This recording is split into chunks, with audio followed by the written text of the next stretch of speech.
Senator, you've spoken very vocally about revenue collection and allocation, the money that Nairobi collects, the priorities that the county has and where it's going. Yeah. What would you say are the three biggest pain points for Nairobians? And do you think with revenue allocation plus national government allocation, these are things that are solvable or can be dented, significantly? Well, Nairobi receives the highest allocation in terms of equitable share of all the 47 counties for various reasons.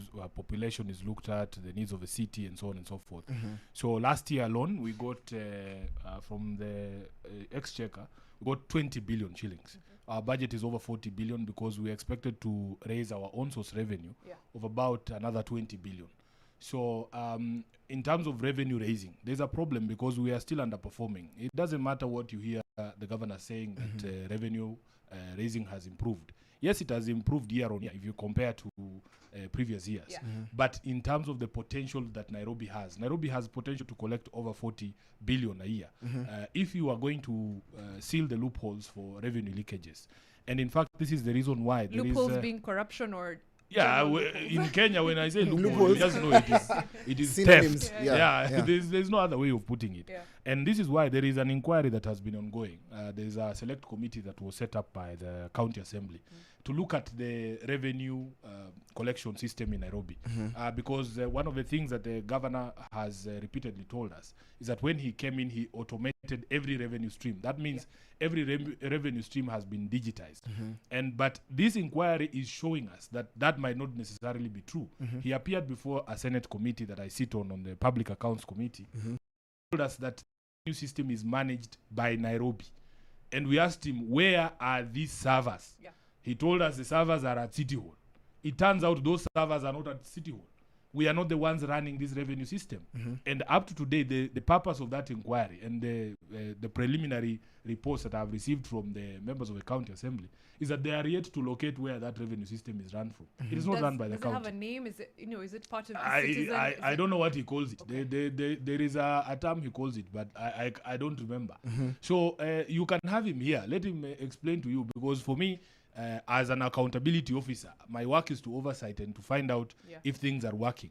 So I am also waiting. Yesterday, I saw reports that that committee that was supposed to hand in its report has requested for an extension of time for another 45 days to complete their work.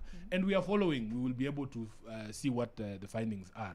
But in terms of the money that we send from Nairobi, we have from the Senate, we have a lot of problems because I have done tours across the county and there are very many problems everywhere.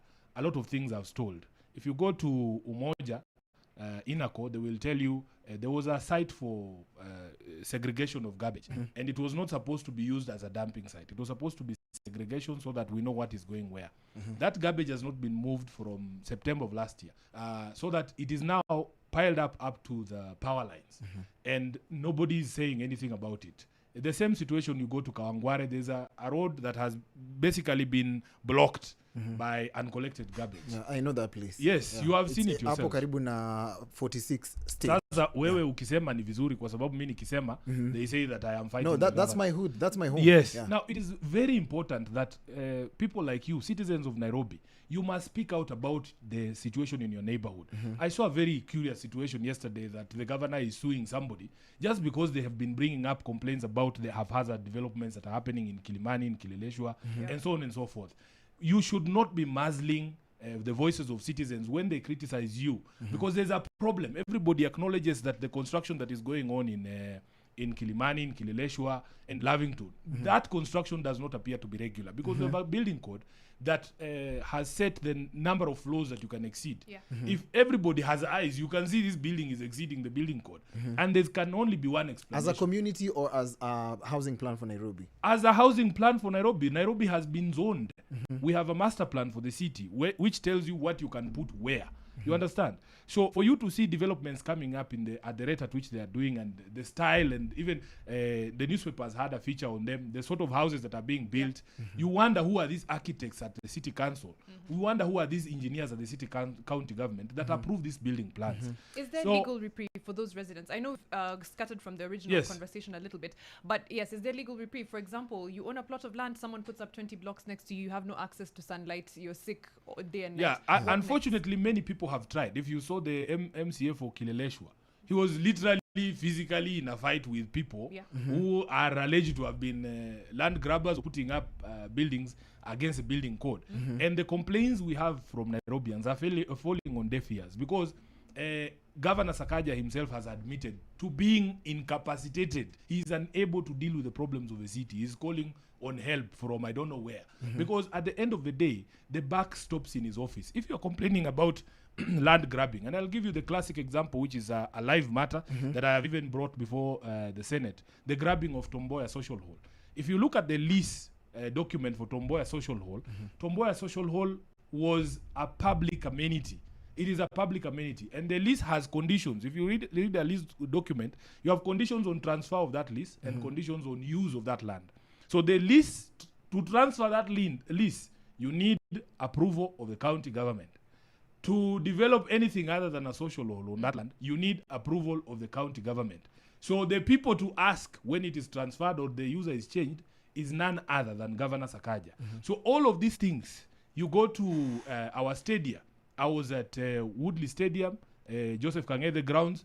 It is told. The facility, the people of Kibra were using it for free. And they didn't mind that it was a dusty old pitch. When they were told to vacate and they were promised that it would be done in a year, they said a year we can wait. But it has been 2 years and the grounds have been closed. And they have to go and look for these private playing surfaces that you hire for 10,000 an hour. They simply do not have that money. They have told me that if they don't see any developments going on there, they are going to reopen grounds and play on